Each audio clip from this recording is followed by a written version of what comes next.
Selamat pagi sahabat Tribuners yang saya hormati dan saya muliakan semuanya.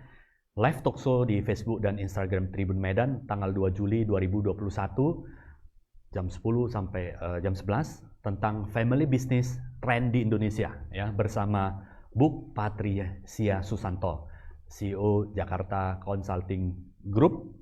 Beliau juga adalah pemerhati family business selama 15 tahun lebih dan kemudian pernah menjadi host ya luar biasa di Indonesian Leadership Business di Kompas TV ya. Saya sapa dulu sebelum saya lanjutkan ke misi dan visinya Jakarta Consulting Group. Saya sapa dulu narasumber yang luar biasa pagi hari ini.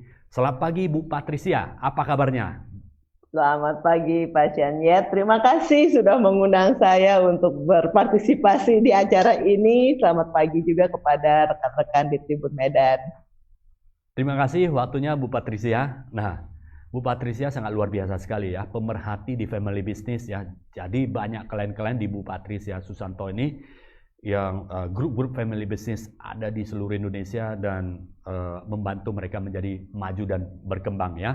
Banyak mengatakan bahwa family business itu tidak bisa melebihi 2 generasi, bahkan ada yang 1 generasi, tetapi di bawah manajemen atau di consulting oleh Jakarta Consulting Group dan bimbingan daripada Bu Patricia Susanto dan tim sehingga menjadikan family business ini semakin strong dan mampu berkibar bukan hanya di Indonesia, bahkan ada yang sudah ada brands ya, ada yang sudah ekspor dan berkembang di luar negeri dan di internasional. Ini sebuah prestasi yang luar biasa sekali ya. Jakarta Consulting Group bisa berkembang sampai saat ini dan membantu banyak perusahaan di Indonesia. Nah, misi dari Jakarta Consulting Group adalah to promote business ya, success for client, region for providing applicable management concept ya, ada system solution through customized and integrated services ya. Juga caring mission, devote resource dan expertise in 6 foundation of excellence. Ada 6 foundation of excellence, people management ya di GCG.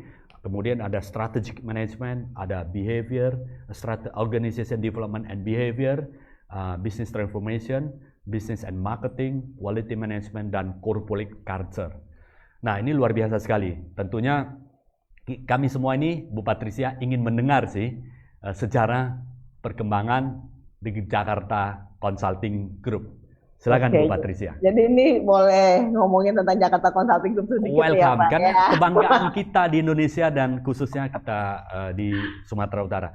Saya secara pribadi sangat berterima kasih, saya belajar banyak dari Bu Patricia dan juga Pak Abe ya. Pak Abe adalah panutan saya belajar banyak dari Pak Abe juga, Bu Patricia dan Jakarta Consulting Group. Sekali lagi terima kasih atas kesempatan dan sharingnya Bu Patricia. Silakan Bu Patricia, boleh tentang ya, sejarah saya di sini. sharing tentang Jakarta Consulting Group. Basically kalau Jakarta Consulting Group itu mungkin didirikan oleh Pak Abe Susanto.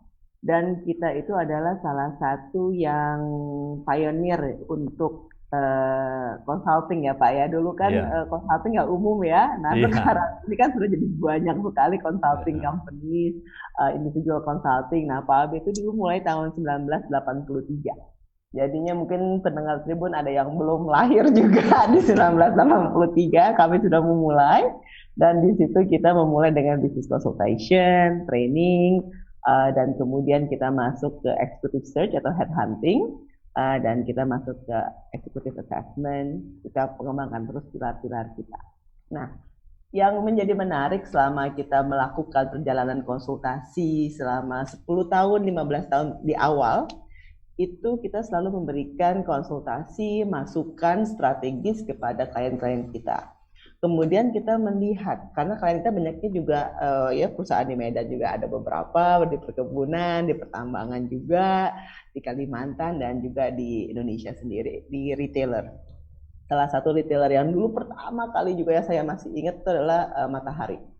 Luar biasa. Salah satu klien kita pertama kali waktu saya ulang tahun, Bapak datang, saya ingat banget itu Pak Hari Darmawan itu salah satu pebisnis yang luar biasa. Nah itu kita mulai di situ, kita melihat bahwa kenapa ya, ada pertanyaan juga ya, kok strategi kita tentang operational business looks good ya, dijalanin, wah bisnisnya is going well, tapi at one point itu kok masalah lagi. at one point itu masalah lagi. Setelah kita telusuri, ternyata masalahnya bukan di bisnisnya. Masalahnya ada di keluarganya. Oleh karena itu 15 tahun, 20 tahun yang lalu, kami mulai mendalami tentang masalah family business. Apa sih keunikan family business? Apa yang menjadi tantangan di family business? Sehingga sebenarnya klien-klien kami, kalau di family business, Pak, mungkin saya ralat sedikit, ya udah hebat-hebat bisnisnya mah sudah kemana-mana, udah ekspor tanpa bantuan kami, mereka sudah luar biasa menjalankan bisnisnya, tetapi selalu ada permasalahan, akar permasalahannya itu adalah di keluarga, sehingga kita masuk ke ranah family business, dan di situ exciting sekali karena kalau kita masuk ke family business itu kita belajar banyak mendengarkan filosofi bisnis dari para pebisnis yang udah jagoan lah ya di bidangnya. Nah, kemudian kami hanya lebih menjadi fasilitator bagi keluarga untuk melanggengkan komunikasinya, melanggengkan juga arahnya dan caranya. Nah, itu yang kita lakukan di konsultasi kita. Selain itu juga kita juga namanya executive search ya Bapak ya, itu kan beda ya, banyak yang bilang oh saya udah nge-hire orang dari Citibank, saya udah hire orang dari GE, dari Unilever, tapi kenapa orang-orang ini begitu masuk ke perusahaan saya kok nggak bisa perform? Nah di situ kita juga melihat oke, executive search kita harus sesuai nih, orang-orang yang passion di family business tuh biasanya nggak cocok dari korporat karena mereka sudah rapi ya, sedangkan kalau di family business ya tahu sendiri, kalau family business ya title-nya sih boleh CEO, boleh komisaris, tapi pekerjaannya dari buka pintu sampai tutup pintu gitu kan. Nah Ini itu menarik, yang kita menjadi salah satu spesialisasi kita, jadi menarik sekali. Kalau Jakarta Consulting Group itu kita memang kliennya biarpun ada family business, ada BUMN, ada multinationals, tapi mungkin yang menjadi kesayangan kami di sini adalah juga di family business ya, karena menarik banget dinamika family-nya itu membuat kita belajar dan terus-menerus bersyukur kita punya keluarga yang baik-baik gitu, yang rukun, dan senang banget kalau kita melakukan konsultasi itu ternyata setelah diurai-urai masalahnya nggak berat kok, bisa diomongin. Kemarin aja pada sungkan jadinya masalah, sebenarnya akar masalahnya kalau sudah diurai-urai nggak terlalu bermasalah juga gitu sih Pak. Jadi it's very interesting. Luar biasa.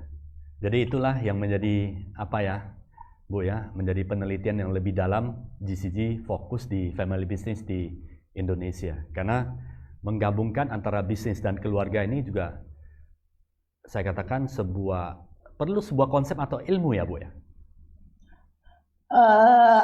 Pasti harus ada dua-duanya sih Pak, konsep dan ilmu dan juga jam terbang, karena kita kalau theoretical di family business, biarpun kami sudah mencoba dengan theoretical, pasti akan berbeda karena tidak ada satu keluarga pun yang sama. Tapi pendekatan kita kalau kita bilang sih harus ada teori, keilmuan, dan juga psikologinya juga harus ada. Luar biasa. Jadi misalnya Bu, ini sebelum saya lanjutkan ini menarik ini, karena kalau bicara tentang keluarga pasti ada perilaku, kemudian hobi ya, kemudian cara pandang masing-masing keluarga itu beda-beda ya. Jadi bisnis kan harus menjadi profesional baru dia bisa menjadi sebuah bisnis menjadi profitable ya Bu ya. Karena kedepankan aspek profesional bisnis itu baru bisa jalan. Bagaimana untuk mengatasi ya, katakanlah misalnya ada konflik di dalam keluarga ini, ada perbedaan ini tentang sebuah tujuan bisnis, profit dan sebagainya, arah marketing dan sebagainya. Itu berapa persen yang terjadi seperti itu, Bu? Dan how to solve ya? Ini sedikit introduction sebelum masuk ke pertanyaan tren bisnis family di Indonesia. Kalau konflik arah pengembangan, caranya, marketingnya, operasionalnya seperti apa, itu mungkin konflik. Itu dianggap konflik ya Pak ya. Ya mungkin 99% ya Pak ya. Itu akan berarti ada. Family ini sangat karena ya karena kan ada, kalau kita bicara tentang family kita bicara tentang multi generations, ya beda generasi, beda cara, beda persepsi. Tapi itu sebenarnya yang kita pentingkan, yang kita harus soroti adalah di arahnya. Cara itu masih bisa dibicarakan, tapi kalau arah itu benar-benar harus disepakati. arahnya mau dibawa kemana sih perusahaan ini, mau perkembangannya sejauh mana, visioning lah kalau kita bahasa profesionalnya adalah visioning itu mau seperti apa, itu adalah arah pengembangan family business itu harus sepakat semuanya. Caranya, nah itu boleh nanti kita tactical tuh, boleh modification. Luar biasa. Bu Patricia, kalau berdasarkan pengalaman Bu Patricia dan Jakarta Consulting Group untuk membantu banyak family business di Indonesia, tentunya sudah ada mapping dan kemudian arah dan kemudian karakter perilaku dan sifat ya, sikap cara berbisnis family business di Indonesia. Kalau Bu Patricia melihat tren family business di Indonesia 5 tahun terakhir seperti apa ya Bu ya? Apakah semakin maju dan berkembang? Apakah family business ini masih sebuah andalan bagi bisnis di Indonesia? Apakah sebuah bisnis itu tidak, misalnya sudah besar itu, apakah style dari family business ini masih bisa dipertahankan atau mungkin kita akan ke manajemen yang lebih profesional lagi? Kemudian apakah itu go public dan macam-macam? Bagaimana menurut Ibu? Thank you, that's a very good question. Kita melihatnya ke depannya adalah menjadi very professional family business. Jadinya family business yang saat ini kita tangani dan mungkin 5 tahun terakhir itu semuanya mengarahnya ke profesional, di mana kompetensi menjadi lebih penting. Kemampuan bekerja, dedikasi kepada keluarga dan kepada bisnis itu menjadi salah satu kriteria utama sebagai pemimpin di perusahaan keluarga. Nah, itu yang menurut kami menjadi sangat menarik karena banyak juga perusahaan yang mempersiapkan diri untuk IPO, biarpun mungkin belum saat ini untuk IPO-nya, tapi mereka at any time mereka bisa IPO dan mereka mau mengikat diri untuk menjadi perusahaan terbuka. Kenapa? Karena kalau dengan mereka bisa mengikat diri menjadi perusahaan terbuka, mereka sudah rapi, sudah governance. Jadi bukunya udah nggak model kayak zaman dulu 10 tahun, 15 tahun yang lalu ya Pak ya. Dimana kita bicara 2, 3 buku, 4 buku, sekarang bukunya cuma 1 gitu. Sudah jauh lebih rapi dalam sisi situ. Kemudian kita juga melihat bagaimana mereka running the business, proper development, itu sudah dilakukan dengan sangat-sangat profesional.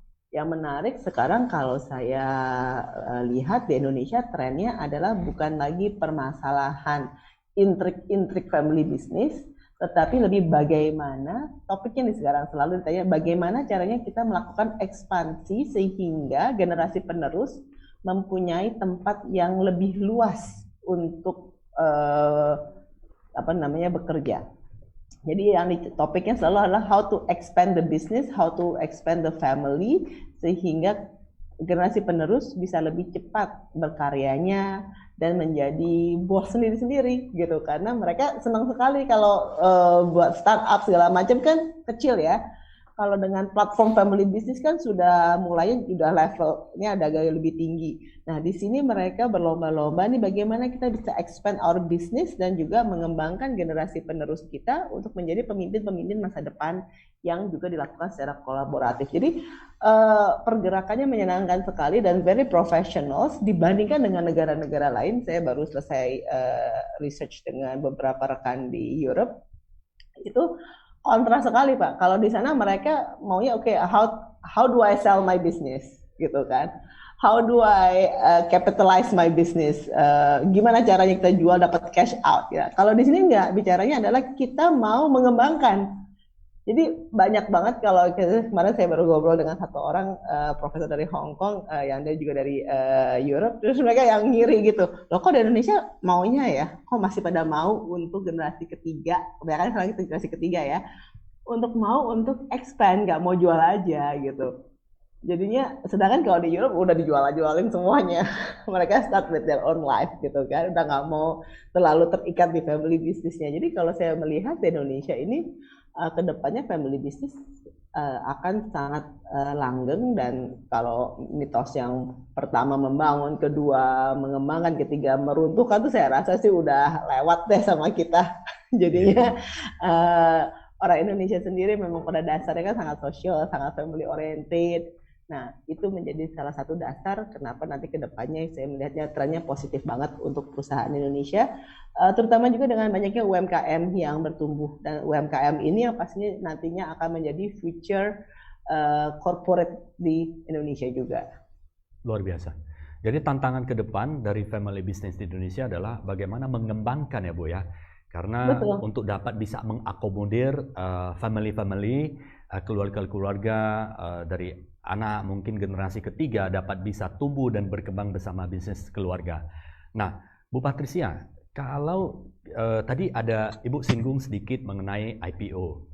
Buat menjadi profesional dengan sumber daya manusia yang kompeten sehingga ready untuk IPO, terlepas dari apakah itu waktunya kapan, bisa 2 tahun, 3 tahun, atau mungkin waktu tertentu untuk IPO. Namun perusahaan family business sudah memiliki kompetensi yang bagus dan profesional seperti itu ya. Nah, Bu Patricia, sejauh mana kira-kira perkembangan dari sebuah perusahaan untuk bisa mengakomodir semua ini, Bu? Mengakomodir semua ini.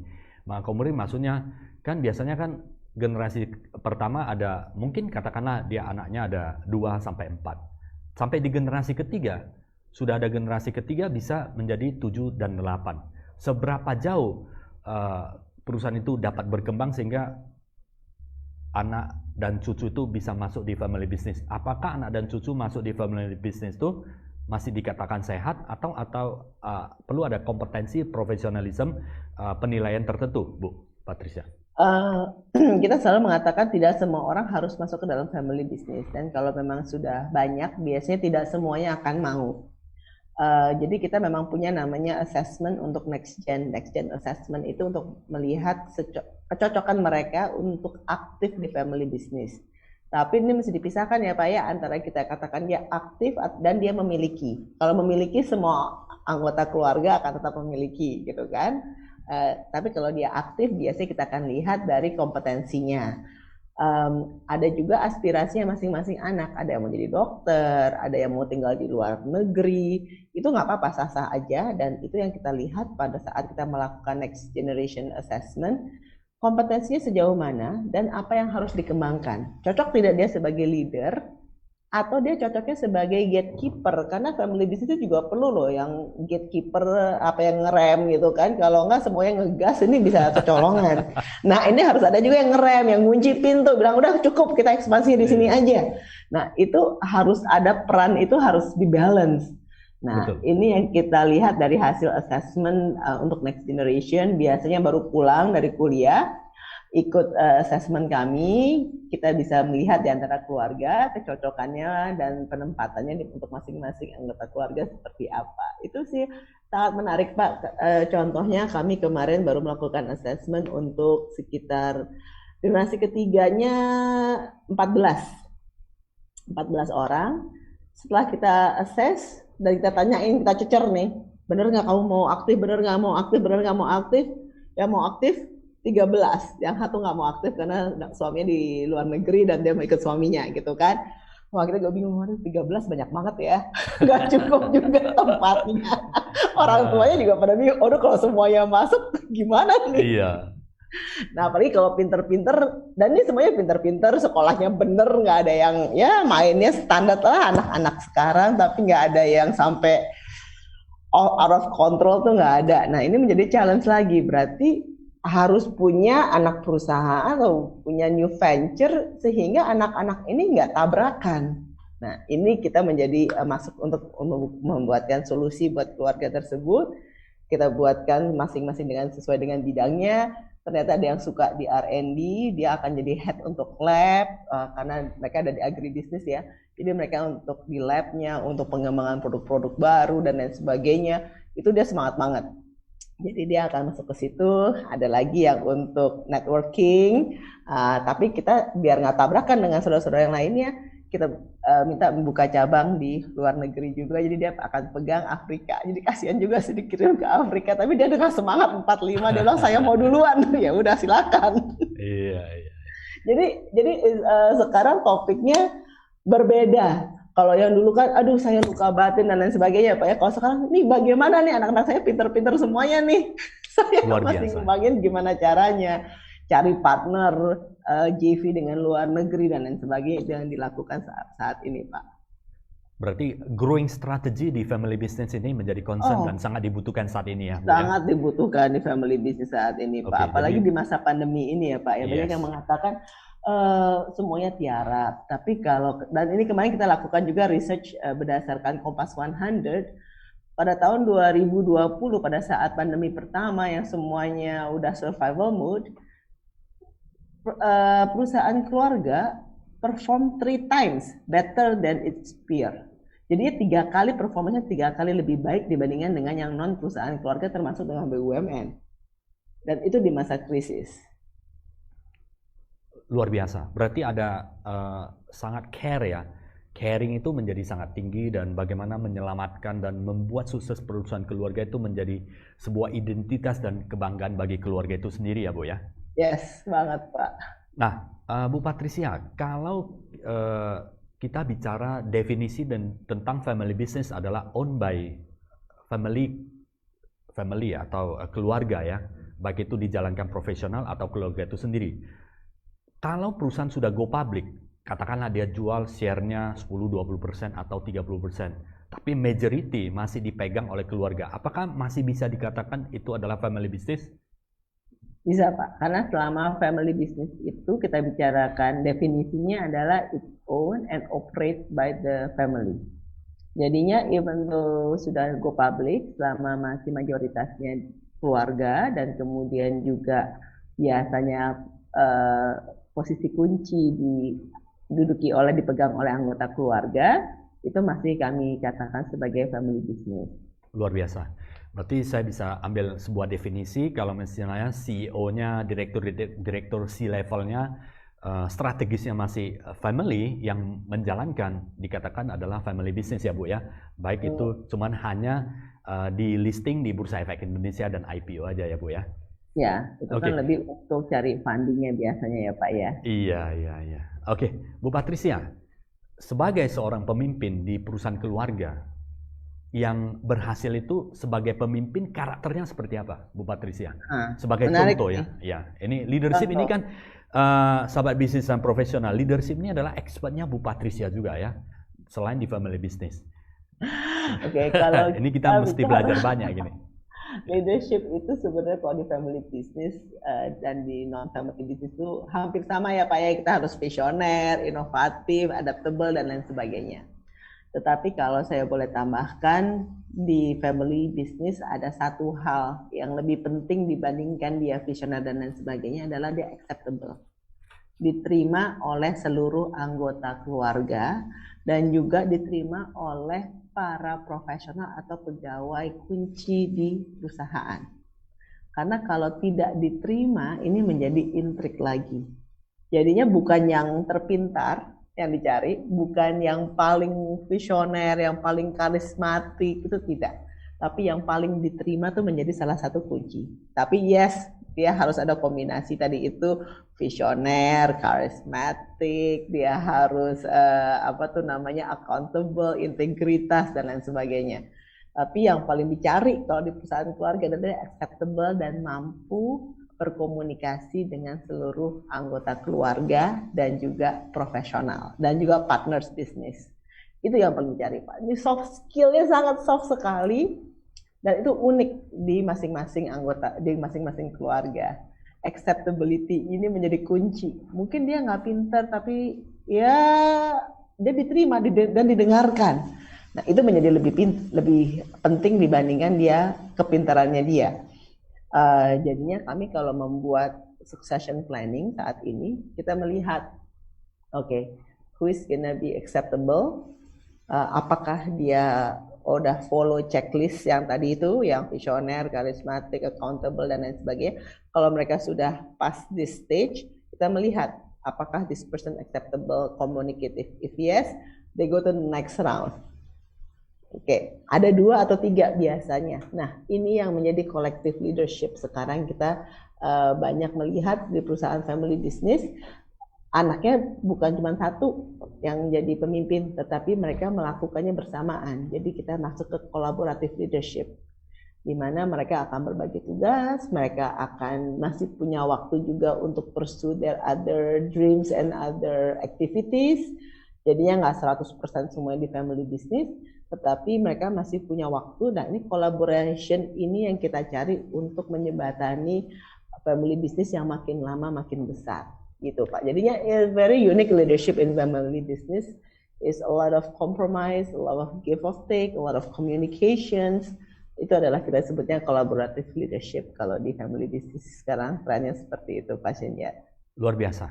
Jadi bisa saya simpulkan sedikit dari yang Ibu sampaikan, leadership kepemimpinan di family business selain memiliki skill and knowledge, hard skill dan soft skill yang memadai, yang mumpuni, tetapi acceptability itulah yang dibutuhkan ya, karena dia harus merangkul internal dan eksternal untuk memajukan perusahaannya. Kalau tidak terjadi seperti itu, resikonya apa Bu ya? Biasanya nanti konflik atau komunikasi yang berkepanjangan yang membuat menghabiskan energi sih Pak. Jadinya kan kita mau melakukannya secara efisien ya Pak ya. Iya. Dan kalau di perusahaan keluarga tuh bukan masalah efisien proses, tapi efisien energi dan emosi. Nah, ini sih Pak, tidak diterima ini habis di energi dan emosinya. Iya. Dan kalau dengan waktu dikalikan dengan waktu itu akan naiknya eksponensial. Jadinya kita harus efisien di situ. Jadi buat apa ya menghabiskan waktu yang tidak penting, konflik, bahas sesuatu yang tidak penting, lebih baik kita membahas sesuatu yang lebih bisa konstruktif dan growing strategi, bagaimana bisa exponential growing itu jauh lebih bagus. Karena kalau kita cerita family seperti yang Bu Patricia sampaikan, bahwa mengakomodir keluarga itu menjadi concern ya, berarti bisnis itu harus tumbuh, bukan bisnis ini hanya mempertahankan atau profitability ini. Ini menarik ya. Sahabat Tribuners yang saya hormati, saya muliakan, Bu Patricia dalam waktu dekat tanggal 8 ya, kalau tidak salah tanggal Bu Patricia. 7 dan 8 Pak. 7 dan 8 ya, ada buat Jakarta Consulting Group, ada buat family business gathering atau conference ya Bu ya. Ya. Mungkin mungkin Ibu bisa sharingkan kepada sahabat Tribuners semuanya, dan Jakarta Consulting Group juga memberikan kesempatan ya, ada free tiket sebanyak berapa Bu? Ada 10 ya? Ada 10 tiket Pak, jadinya kami bentar ya, saya akan keluar. Bisa nggak Pak? Kelihatan nggak Pak? Nggak ya? Masih belum? Sekarang sudah? Masih, yes, udah. Bu, ya silakan Bu Patricia. Nah, jadinya ini kami punya namanya Indonesian Family Business, juga kerjasama dengan Kompas Radio Network. Smart FM spesifiknya adalah topiknya adalah shaping the future for both generation. Jadi kita mau membuatnya bagaimana kedua generasinya happy dan langgang. Pembicara kita ada Pardik dari Ireland, ada Pak Harman Subakat dari Wardah. Kalau ibu-ibu biasanya tahu ya Wardah siapa. Ya. Ada IDX juga. Nanti kita bicarakan tentang yang IPO tadi itu Pak. Dan juga ada Prajna Murdaya. Beliau ini sangat inspirational karena mereka datang dari perusahaan konglomerasi yang luar biasa. Bapak pasti ingat ada CCM ya Pak ya. Tetapi dia bisa membuat bisnis sendiri. Sekarang dia keluar dari grup, tetapi dia bisa membuat bisnis yang luar biasa. Tadi pagi sebelum ini saya baru bicara dengan beliau, sedang membuat creative hub di Singapura menjadi the biggest creative hub in Southeast Asia. Dan sekarang sudah dapat full support dari keluarganya lagi gitu. Ada Pak Abe Susanto. Dan kami juga mendapatkan kehormatan dari teman-teman pegadaian bagaimana untuk managing family wealth. Jadinya bukan pegadaian, bukan hanya untuk menggadaikan lagi, tetapi bagaimana bisa invest di family wealth. Mereka akan diwakili oleh Ibu Elvi dan juga rekan kita Sony Labereta. Beliau akan bicara tentang bagaimana nih UMKM ke depannya bisa building a strong family business during the pandemic. Jadinya bagaimana UMKM, kalau tadi Mas Harman, Prajna mungkin dari keluarga yang memang sudah berada ya Pak ya. Ya. Nah, Sony akan mengambil sisi bagaimana nih dari UMKM kita bisa naik kelas kok, bisa jadi konglomerat juga nih nantinya ke depannya. Nah, amin. Itu yang kita ini yang kita bahas. Kalau rekan-rekan boleh kontak WA-nya di sini di 813 3550 3717 untuk tulis saja Tribun Network, kita kembalikan 10 tiket secara cuma-cuma untuk kali ini. Jadinya Yes. silahkan aja tulis aja nama SFB, terus Tribun Network, nanti kami akan berikan informasi kepada panitia bahwa ini adalah 10 orang pertama mendapatkan tiket gratis. Ya, silakan ya para sahabat Tribuners yang ingin mendaftarkan segera, ada 10 tiket untuk Bapak Ibu semuanya, pemilik bisnis, UMKM maupun yang skala sudah lebih di atas UMKM, silakan ya, bisa mendengar langsung para praktisi, para konsultan. Di sini juga ada Pak Abe ya. Pak Abe adalah founder dari Jakarta Consulting Group yang saya sangat respect. Tulisan beliau, pemikiran beliau bukan hanya menginspirasi UMKM, tetapi banyak perusahaan-perusahaan grup yang berhasil di support atau consultant by Jakarta Consulting Group dari Pak Abe Susanto ya. Jadi ini ada kesempatan, silakan Bapak Ibu sahabat bisnis profesional Tribuners, silakan join. Ini kesempatan yang sangat terbatas ya. Ini adalah wujud daripada support dari Jakarta Consulting Group, dan khususnya hadiah dari Bu Patricia untuk sahabat Tribuners untuk Medan dan Sumatera Utara. Manfaatkan sebaik mungkin ya, ada 10 tiket, siapa yang duluan mendaftar nanti itulah yang diberikan kesempatan 10 tiket. Baik Bu Patricia, saya lanjut lagi. Dari leadership tadi kita sudah cerita ya, bahwa leadership yang paling dicari adalah kolaboratif leadership, dan kemudian dia bisa diterima internal maupun eksternal organisasi. Yaitu dia acceptability, itu salah satu poin yang penting di atas segalanya. Walaupun skill and knowledge itu, atribut leadership itu sangat penting, tetapi acceptability juga harus bisa mengakomodir, karena waktu juga ya. Daripada membahas sesuatu yang tidak penting, lebih baik adalah membahas sesuatu yang bisa membawa perusahaan maju ke depan. Tantangan ke depan adalah growth. Nah, dari segi aspek keuangan, Bu, untuk menjadi perusahaan yang profesional di dalam bisnis keluarga, apa yang harus diperhatikan? Oke, keuangan. Ini harus terjadi pemisahan ya Pak ya. Ini mungkin banyak perusahaan Korea sudah lakukan ini sekarang. Harus terjadi pemisahan antara keuangan pribadi dan juga keuangan perusahaan. Dan juga harus ada catatan sendiri untuk bisnis baru yang meminjam uang pribadi dan juga uang dari core bisnis.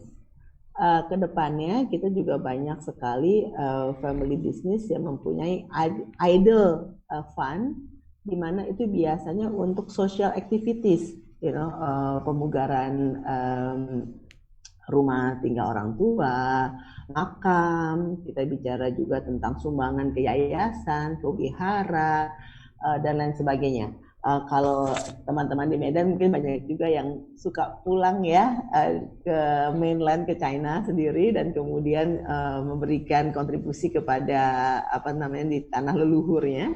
Nah, itu menjadi concern juga untuk perusahaan keluarga. Jadi ada pembagian tentang family fund yang kita sebutkan namanya family fund. Jadinya memang harus ada pembukuan yang terpisah dan jelas. Tapi yang menarik selama ini saya melihat bahwa pembukuan itu dipegang oleh para profesional, bukan anggota keluarga. Kenapa? Ini kalau ditanyakan kenapa alasannya, karena kita juga melihat kalau pembukuan itu kan hal yang sensitif ya, keuangan itu kan hal yang sensitif, dan itu sering kalau ditanyain kenapa begini, kenapa begitu, pada sungkan. Kalau kita nanyanya ke orang lain, ke profesional yang bukan anggota keluarga, kan lebih nyaman. Kenapa kok ini keluar? Ini dipakai untuk apa ya? Boleh nyecer. Nah, itu jadinya kenapa kalau family business kita bilang kalau financials, carilah seorang finance manager, seorang CFO yang Anda percaya untuk memegang pembukuan. Jangan dikasih ke anaknya atau ke adiknya. Kasihan, nanti pasti tanya-tanyain, aduh saya kan cuma nyatet gitu. Banyak pertanyaan yang mungkin bisa sensitif ya Bu ya? Benar, kok dikasih lagi, kok dikeluarin lagi, tanyaannya kan gitu. Iya. Dan kalau untuk badan usaha Bu, sebaiknya family business dalam bentuk CV atau PT ya Bu ya? Sebenarnya nggak ada ini ya Pak ya, tidak saat ini dengan peraturan perundangan yang ada kan tidak ada garis yang terlalu membedakan antara CV dan PT. Tetapi kalau kesininya sudah lebih baik PT karena nanti lebih leluasa untuk berkembangnya dibandingkan kalau kita dengan CV. Iya, iya. Ya. Kalau dari aspek misalnya lah, Ibu pisahkan antara keuangan pribadi dengan keuangan perusahaan. Artinya segala sesuatu itu perlu adanya budget, termasuk gaji juga ya Bu ya, seperti itu ya. Nah, ini nih Pak, teman-teman di family business suka lupa untuk ngaji diri sendiri, kan? Biasanya kalau apa ya Bu ya, misalnya ada beberapa founder ya atau family, saya yang penting kerja dulu, nampak uangnya makin banyak. Apakah itu Betul. benar atau tidak Bu? Apakah perlu ada misalnya, oh saya harus ambil gaji tertentu dan kemudian itulah gaji yang saya boleh alokasikan untuk kebutuhan keluarga, more than that itu nggak boleh. Apakah ada, bagaimana menurut pandangan Ibu? Ini secara teori dan seharusnya nomor 2 Pak, yang tadi Pak bilang harusnya kita dapat gaji dan ini untuk mencukupi kebutuhan keluarga. Tapi realitasnya kita bicara jujurnya aja Pak. Iya, iya. Nomor 1 yang lebih banyak itu ya. Yang diambil terus ya. Dan efeknya apa Bu ya? Bukan diambil terus Pak, malah disimpan terus. Oh, Jadi disimpan terus. Seakan-akan Oke. kehidupan pribadinya tidak cukup karena uangnya ada diputar di perusahaan. Mungkin kebahagiaan dia Bu. Betul, tapi kan ditanyain juga Semakin ya besar semakin ya. bahagia. Dan itu untuk generasi berikutnya, generasi sekarang itu menjadi tidak sehat. Iya. Karena kan nanti mereka hanya boleh hidup cukup. Sedangkan loh, kita punya uang, kita punya fasilitas, tapi kita hanya digajinya kok minim banget. Betul. Saya mendingan saya kerja di startup lain aja ya, gitu kan. Nanti kita malah kehilangan generasi penerus. Nah, kan nggak benar juga. Oleh karena itu, kita selalu mengatakan gaji anak-anak, gaji next generation harus sesuai dan mencukupi kebutuhan mereka sehari-hari atau bahkan lebih. Karena kan ya biasa Pak, kalau family business anaknya owner ya, kalau ulang tahun kan nggak bisa cuma naktir 5 orang ya, harus naktir 1 kantor kan, expenses-nya banyak ya, jadinya harus ada yang lebihnya nih gitu. Iya. Dan ini juga untuk para family business yang baru mulai UMKM. Biasanya itu penyakitnya kita saking senangnya kerja, nggak menggaji diri sendiri. Jadi komponen gaji kita nggak dimasukkan. Itu waktu nanti di pembukuan, waktu dihitung gaji, itu akan rugi. Nah, itu sering sekali yang terlupakan kalau untuk teman-teman yang baru merintis bisnisnya. Dan kemarin ini saya diskusi dengan beberapa financial advisors, mereka selalu bilang, kalau gaji diri sendiri kok pada sedikit-sedikit ya, jadi udah S2, udah kerja banyak, kerjanya mungkin 24 jam, per 20 jam sehari, gajinya diterima 5 juta aja cukup kok, biar bisnis kita kesannya profitability-nya tinggi, sedangkan sebenarnya nggak cukup. Iya, mesti balancing ya Bu ya, artinya Mesti walaupun balancing. anggota keluarga yang ya secara loyalitas lebih tinggi membantu atau care kepada perusahaan, tetapi juga perlu dikompensasi dengan yang seadilnya, selayaknya, sehingga mereka juga ada motivasi yang tinggi di dalam family business ya, bukan hanya skala bisnis saja ya Bu ya. Betul. Dan biasanya ya kalau family ada 2 itu Bu, terlalu mudah dan terlalu sulit. Terlalu mudah ya ada beberapa mungkin ya, saya tidak tahu, dalam hal spending money itu lebih mudah. Tetapi ada yang juga sangat sulit dan nggak boleh komplain itu Bu, karena udah anggota keluarga bersama-sama, bela dong keluarga, family business. Iya betul Pak. Itu yang menjadi banyak ya Pak kasus di Medan seperti itu ya Pak. Iya, jadi udah tahu nggak, udah diberikan kuliah udah berapa miliar, udah berapa ratus juta, masih nagih lagi.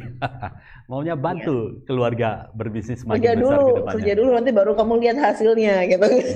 Dan idealnya profesional, mereka harus di-reward juga ya Bu ya, sesuai dengan prestasi, kemampuan mereka. Seandainya mereka di perusahaan lain di-reward seperti apa, di perusahaan-perusahaan besar itu ada benchmark-nya ya Bu ya. Ya pasti kalau itu sih Pak. Itu biasanya banyak anggota keluarga yang iri dengan profesional. Karena profesionalnya lebih diperhatikan daripada anggota keluarganya. Nggak terbalik ya Bu ya? Kalau profesional kan bisa keluar ya Pak ya. Kalau anggota keluarga kan bisa harus loyal ya. Oke, inilah fenomena ya. Mungkin ada yang berpikiran terbalik dan mungkin, tapi faktanya seperti itu ya. Jadi sahabat Tribuners, menjadi profesional itu walaupun perusahaan keluarga, ada anggota keluarga yang menjalankan, saran dari Bu Patricia juga ya, rewardlah mereka sebagai profesional juga ya, karena mereka juga dituntut untuk memberikan perkembangan, dan mereka juga ada kehidupan pribadi, kehidupan sosial yang harus kita perhatikan untuk mereka bisa berkembang ke depannya. Bu, dari aspek sales and marketing, sebuah perusahaan keluarga yang bisa maju dan berkembang dan menjadi grow, seperti apa menjadi concern dari Bu Patricia? Dari sales dan marketing itu biasanya kalau konsentrasinya seperti apa? Oke, sekarang itu dituntut semuanya untuk menjual, tapi saat ini ke maksudnya depannya bisa menjual ya Bu ya? Tetap kemampuan menjual itu tetap menjadi salah satu ini ya Pak ya, requirement ya, apalagi kalau distributor dan lain sebagainya begitu kan, mungkin tapi lebih halus menjualnya, bukannya kita sales jadi sales, tapi lebih untuk ke korporat, lebih untuk ke apa tuh namanya lingkup yang lebih besar, untuk lebih menjual ide, lebih seperti itu Pak. Jadinya lebih ke marketing strateginya mungkin ya, bukan ke salesnya, tapi lebih ke marketing strateginya. Creating need ya Bu ya? Creating needs, focus on projects. Sorry maaf Pak. Brand bagaimana? Merek? Brand itu, nah tergantung keluarganya Pak. Kalau brand itu ada yang sudah melekat di hati orang tua ya. Apalagi kalau kita bicara logo, banyak yang dulu yang saya gambar sendiri gitu kan. Terus diganti garisnya bisa marah-marah. Nah. Padahal mungkin perlu adaptif yang sesuatu yang lebih baru lagi saat ini ya. Betul, tapi itu kadang-kadang ada emotional attachment dari para founder. Tidak boleh diganggu ya. Tidak boleh diganggu. Jadi kadang-kadang kita bilang kepada next generation-nya, sudahlah strateginya, yang penting caranya brandnya sudahlah ya. Agak-agak merem dikit. You have to compromise somewhere, somehow. Karena brand itu kita bicara juga banyak yang warnanya itu adalah filosofi, dan kita juga bicara ada yang mengatakan oh ini dulu kakek saya gambar sendiri, gambarnya masih disimpan di frame, mau diganti, wah itu bisa kualat. Brand itu terus terang saya menjadi topik yang menarik Pak, karena banyak anak-anak generasi berikutnya yang ingin melakukan revision, apalagi lebih fresh gitu kan Pak. Tapi itu resistennya dari orang tua sangat tinggi. Nggak usah jauh-jauh Pak, dari kami di Jakarta Consulting Group ini Bapak kalau lihat brand kita kan panah 3 kan Pak, ini 4 ya, 4 lapis gitu kan, The Jakarta Consulting Group. Untuk dari 1 baris ke 4 ini saya perlu 2 tahun. Jelaskan. Untuk bilang ini sama kok namanya, cuma dari 1 garis harus jadi 4. Supaya lebih luas ya Bu ya. Ya lebih luas ya Pak ya, kalau nggak kan jadi kecil banget. Ya, tapi itu bicaranya juga 2 tahun Pak. Itu setelah Ibu pulang dari Inggris ya kalau nggak salah ya? Dari Amerika, dan ini baru kejadian sekitar 4 tahun yang lalu Pak. Oke. So, I understand kalau masalah brand itu. Setuju.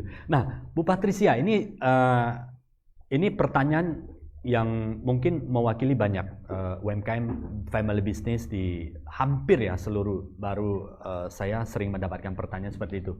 Bagaimana bridging antara generasi pertama ke generasi kedua yang ada gap? Yang generasi pertama biasanya kan sudah berhasil ya Bu Patricia, sudah berhasil, sudah terbukti, dan kemudian sudah ada seperti ada bukti nyata kreasinya di dunia bisnis ya. Sudah profit, aset sudah ada, bisnis sudah jalan dan sebagainya. Generasi kedua kan masih sekolah, ya pulang ke Indonesia, ada yang di luar negeri, ada yang di dalam negeri, dan mereka itu pintar-pintar karena diberikan support secara edukasi, secara facility yang luar biasa, sehingga ya menjadi pintar-pintar ini Bu. Jadi begitu masuk pasti ada value atau budaya yang berbeda. Di satu sisi ingin berkembang, di sisi lain lebih safe kan, karena sudah berhasil. Kalau sesuatu yang sudah berhasil pasti akan mempertahankan, akan mengurangi resiko. Sedangkan yang yang profesional generasi berikutnya, dia ingin berkreasi. Bagaimana bridgingnya, Bu? Ya biasanya terjadi apakah yang generasi berikutnya masuk di perusahaan dulu sebagai lower level management atau dikasih middle management, atau ada unit bisnis yang mereka kreasi sendiri, proven, baru diajak masuk ke bisnis keluarga yang core seperti itu, Bu? Okay, this is very a good question. Pertanyaan yang bagus sekali, Pak. Dan ini menjadi kepusingan utama untuk para anggota keluarga yang baru pulang ya, anak-anaknya ya. Kita selalu mengatakan kalau bisa mereka mulai dari bawah, tetapi Dari staff ingat, atau bagaimana, Bu? staff boleh, tapi jangan lama-lama. Iya. Saya coba bilangin gitu. Boleh mulai dari staff pemasaran misalnya. Kalau Anda distributor, Anda harus tahu dong customer Anda siapa, betapa susahnya jadi sales, harus canvassing gitu kan. Ya pergi canvassing, ya, tapi kalau canvassing nggak usah lama-lama, sebulan aja cukup. Terus nanti dirotasi ke posisi-posisi yang lain. Kemudian, tapi yang menjadi menarik juga, kalau sudah tahu ini semua proses bisnis yang ada di perusahaan, boleh kok diberikan pilot project untuk mereka berkreasi. Entah itu untuk produk-produk baru atau untuk cara yang baru, tapi mereka memimpin suatu project itu sendiri. Jadinya tahap pertama waktu pulang itu memang harus tahap belajar. Kita bilang 1 tahun, 2 tahun belajar dulu tentang bisnisnya. Kalau bisnisnya besar sekali ya mungkin perlu lebih lama ya. Untuk tahu di setiap level kalau ngurusin Exim dokumen tuh seperti apa sih? At least kamu pernah lihat Exim dokumen itu bagaimana? Shipping dokumen di kerja malam di sebagai kontraktor tuh ngapain? Harus tahu. Itu senang nggak senang harus tahu. Nah kemudian baru kita beri mereka tantangan yang lebih masuk ke dalam project, secara project dan lain sebagainya. Jadi ini memang waktunya harus cukup dan harus ada yang monitor. Kadang-kadang anak-anak itu dimasukin ke perusahaan hanya udah lihat-lihat aja, bantu-bantu aja. Nah, anaknya juga bingung nih apa yang dilihat, apa yang dibantu ya. Dan yang orang yang dititipin, oh Pak pasien Yet, ini anak saya, Bapak kasih dia kerjaan deh, ntar dia bantu-bantu, bingung juga kan. Nah ini suruh ngapain nih anaknya bos. Nah, benar. Biasanya yang kami masuk di sini adalah kita menjembatani para profesional juga how to handle the second generation, third generation gitu kan. Nanti anaknya datangnya telat. Kamu kok telat datangnya? Iya, tadi disuruh mama nganterin mama ke dokter dulu. Ya udah bilang apa ya? Gitu kan, udah takut juga profesionalnya. Iya. Dan bagaimana seharusnya profesional itu bersikap kepada, katakan ada family, ada individual, kebutuhan individu yang ada ke family ya. Apakah harus tegas supaya mereka bisa maju? Biasanya kita bilang asal dalam batas normal nggak apa-apa. Kalau nganterin orang tuanya ke dokter, neneknya ke dokter ya oke, normal lah ya. Iya. Tapi kalau nganterin mamahnya belanja ya belanja sendiri lah ya. Jadinya harus dalam tahap yang acceptable. Ada balancing juga ya. Yang penting mereka juga komunikasi. Oh saya akan datang telat gitu. Iya. Banyak yang tidak berkomunikasi karena merasa oh saya pergi sama ayah saya gitu kan, sama papahnya, tapi dia nggak info kepada manajernya. Nah sedangkan profesional juga takut atau kurang atau sungkan gitu kan. Jadinya anak-anak juga kadang-kadang nggak, maaf aja ya, nggak tahu diri juga gitu. Harusnya tahu nih saya tahapnya belajar. Mereka biarpun profesional ya tetap kita harus hormati. Tadi gitu yang kenapa nanti future leadersnya harus yang acceptable. Jadi profesional itu kadang-kadang kami ajak, Pak kalau si anak ini jadi bos Bapak mau nggak? Pada yang bilang, aduh kalau yang pokoknya saya nggak deh, kalau adiknya boleh deh, banyak yang bilang begitu. Jadinya profesional itu juga kita dengarkan, karena nantinya mengerjakan details day-to-day activities-nya adalah profesional, bukan lagi keluarga. Jadi ini harus ada balancing antara respect kepada profesional juga, dan acceptability-nya oleh profesional. Jadi ini harus dua pihak, Pak. Balancing ya, ini menarik ini, artinya ya. Sesuai dengan apa yang disampaikan Bu Patricia di awal adalah even itu adalah family business. Ya, kita ready membuat dia menjadi professional company dan bahkan menjadi IPO. Satu buku, kompetensi itu yang diutamakan. dan walaupun ada collaborative spirits yang ada di dalam family business. Nah, bagaimana Bu Patricia? Misalnya di dalam family business pasti ada tantangan daripada owner atau founder ya di dalam keluarga itu sendiri. Masuklah keluarga second generation sudah pulang dan kemudian keluarga-keluarga sudah pulang. Bagaimana membuat profesional di dalam bisnis ini mereka yakin dan percaya bahwa ikut di perusahaan ini adalah berkembang bersama, tidak takut terhadap ancaman posisi mereka, dan kemudian bisa aja mereka mungkin tidak diperhatikan lagi dan sebagainya. Bagaimana mengatasi ini semua, Bu? Itu susah-susah gampang nih Pak jawabnya. Tadi Pak, memang kita harus melihat juga sih respectability dari masing-masing anggota keluarga kepada profesional. Jadinya banyak sekali yang kita katakan, aduh ini anaknya mungkin masih kurang, soft skill-nya masih kurang. Atau juga sistem di perusahaannya kita masih review lagi gitu Pak. Jadi ini hard questions nih Pak sebenarnya yang harus dilihat dari berbagai dimensi dari family bisnisnya itu sendiri ya Pak. Tapi idealnya seperti apa? Walaupun misalnya kan pada saat si anak belum pulang, yang mendampingi si papa atau kakek untuk mendirikan sebuah perusahaan dan menjadi berkembang, itu kan ada perjuangan dari profesional. How to respect them? Oke, kita selalu bilang pokoknya ada beberapa kunci. Kalau ada yang pernah baca buku kami yang family governance, family business yang warnanya hijau yang cukup tebal, itu ada yang kita namanya kan perjuang kemerdekaan. Jadi profesional itu adalah pejuang kemerdekaan kita ya. Dia nemenin yang pertama kali ngerti semua yang bisnisnya. Tapi mungkin knowledge-nya sampai saat titik tertentu sudah perlu diupdate atau dia sendiri juga sudah lelah gitu kan. Nah, di sini kita biasanya memberikan tempat yang sangat respectable dan mereka menjadi advisor kepada generasi penerus. Mungkin posisinya lebih ke advisory role atau ke consultant role, tetapi mereka yang sebenarnya nanti menjadi bridging antara keluarga dengan next generation. Oke. Kenapa? Karena dia tahu historinya. Dia tahu nih, wah dulu itu kita ditolongin sama si Pak ini, ditolongin oleh Haji ini, oleh Pak Syah. Jadi dia yang tahu ceritanya dan mungkin masih berhubungan dengan orang-orang lamanya.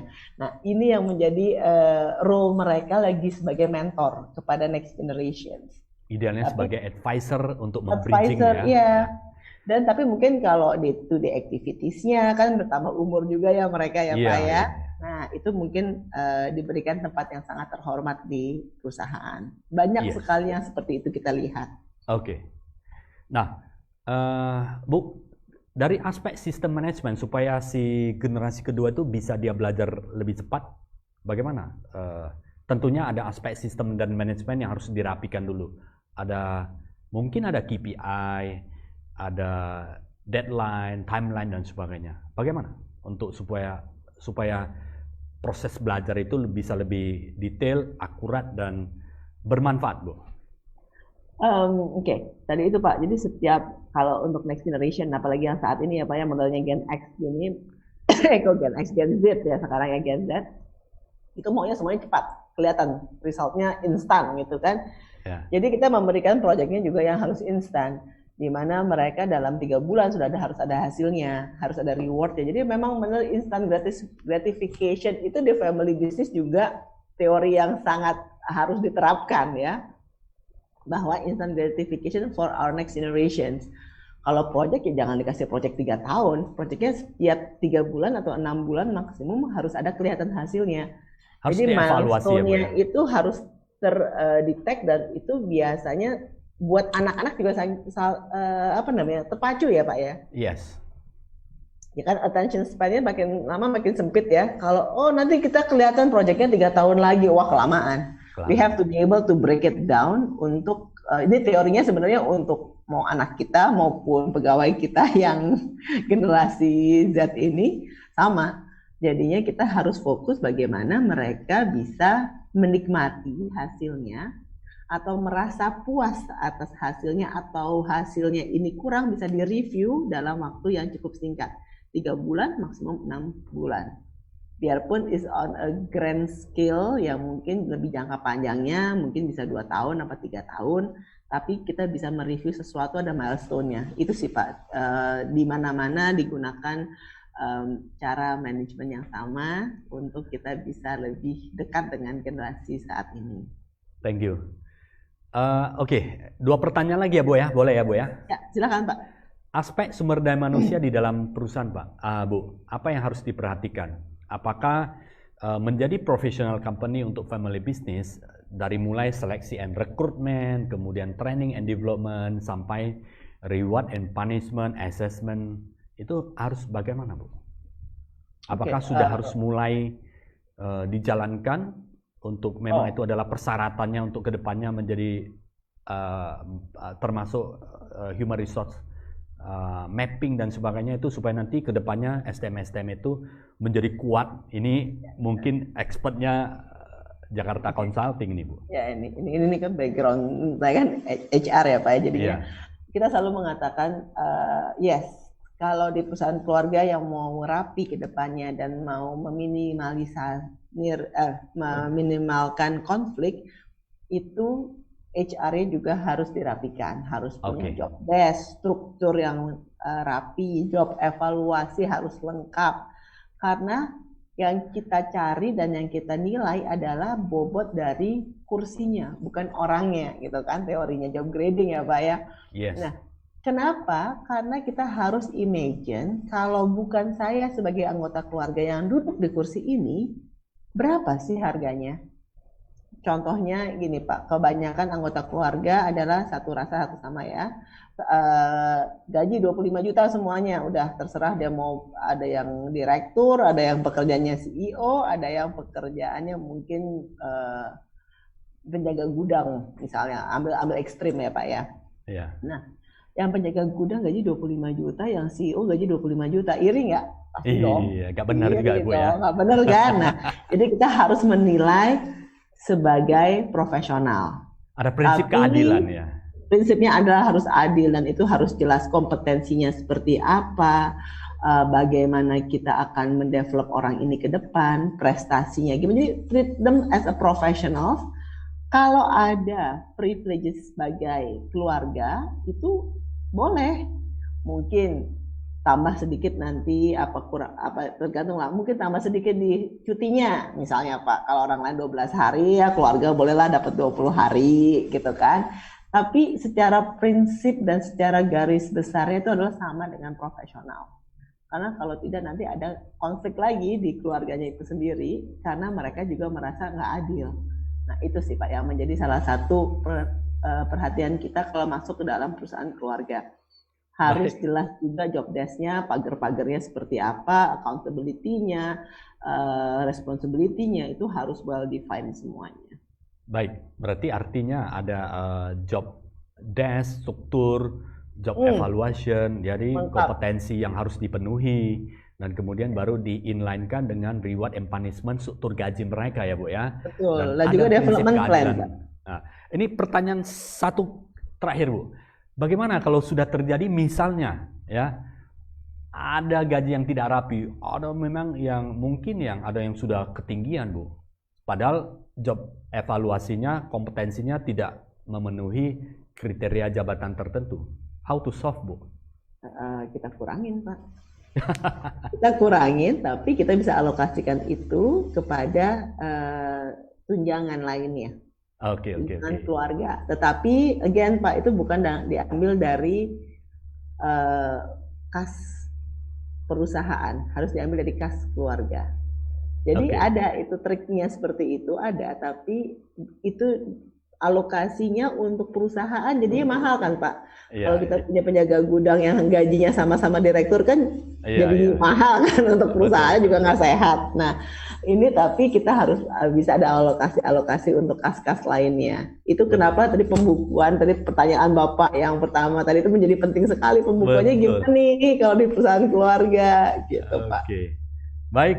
Terima kasih Bu Patricia ya, sudah 1 jam bersama Bu Patricia dari Jakarta Consulting Group luar biasa hari ini. Kita dapat banyak sekali insight, inspirasi, dan kemudian wawasan tentang family business di Indonesia, bagaimana menjadi perusahaan yang profesional. Pertama yaitu harus ada pemisahan keuangan dari keluarga dan bisnis. SDM juga harus kompetensi, yang dinilai adalah kompetensi, aspek sumber daya manusia yang dikembangkan secara terus-menerus, ada prinsip keadilan dari segi struktur gaji dan sebagainya sehingga orang menjadi termotivasi, ada prinsip yang berwawasan ke depan, dan kemudian sistem manajemen juga penting supaya pengukurannya bisa lebih teratur, aspek sales dan marketing juga harus diperhatikan, dan kemudian penting juga adalah bridging antara generasi pertama dan kedua, bagaimana menghilangkan konflik supaya bisa diterima. Tapi yang paling utama adalah growth strategy. Bagaimana perusahaan harus tetap maju dan berkembang. Kalau di Barat, di Eropa, perusahaan itu dibuat menjadi bagus kemudian dijual. Kalau di Indonesia, berdasarkan riset dari Bu Patricia dan Jakarta Consulting Group, itu adalah bagaimana mengembangkan, semakin happy kalau perusahaan itu dapat berkembang dan kemudian banyak keluarga bisa masuk di dalamnya untuk berkontribusi. Artinya, perusahaan di Indonesia, family business, baik itu sebelum IPO maupun sudah IPO dan go public, tantangan berikutnya adalah harus tumbuh dan berkembang. Kalau masih belum bisa, ada Bu Patricia yang siap membantu perusahaan Anda semuanya. Ya, silakan Bu Patricia untuk closing statement-nya. Terima kasih untuk sahabat Tribuners di Medan. Oke, terima kasih Mas Yanit atas undangannya. Semoga tadi diskusi kita dapat membantu para Tribuners yang di Medan untuk mengembangkan bisnis keluarganya, dan jangan jangan putus asa. Menurut saya ini dengan adanya pandemi ini untuk perusahaan keluarga sebenarnya menjadi berkah ya Pak ya. Yes. Karena perusahaan keluarga itu semakin rekat dan merasa ini adalah waktunya kita bisa berbenah untuk menjadi lebih baik. Tadi benar sekali Pak Yanit katakan, fokus kepada growing strateginya. Jadi semoga tadi berguna dan semangat selalu. Oke, terima kasih Bu Patricia. Sehat selalu ya, dan sukses selalu untuk Bu Patricia Susanto, CEO Jakarta Consulting Group, beserta seluruh manajemen. Sehat selalu, dan doa kami Jakarta Consulting Group selalu maju, sukses, semakin sukses ke depannya, dan selalu berkontribusi untuk perusahaan-perusahaan family business di Indonesia. Sampai jumpa Bu Patricia, thank you atas kesempatannya. Sampai jumpa kembali. Thank you sahabat Tribuners. Terima kasih atas waktunya dan undangannya. Thank you. Thank you.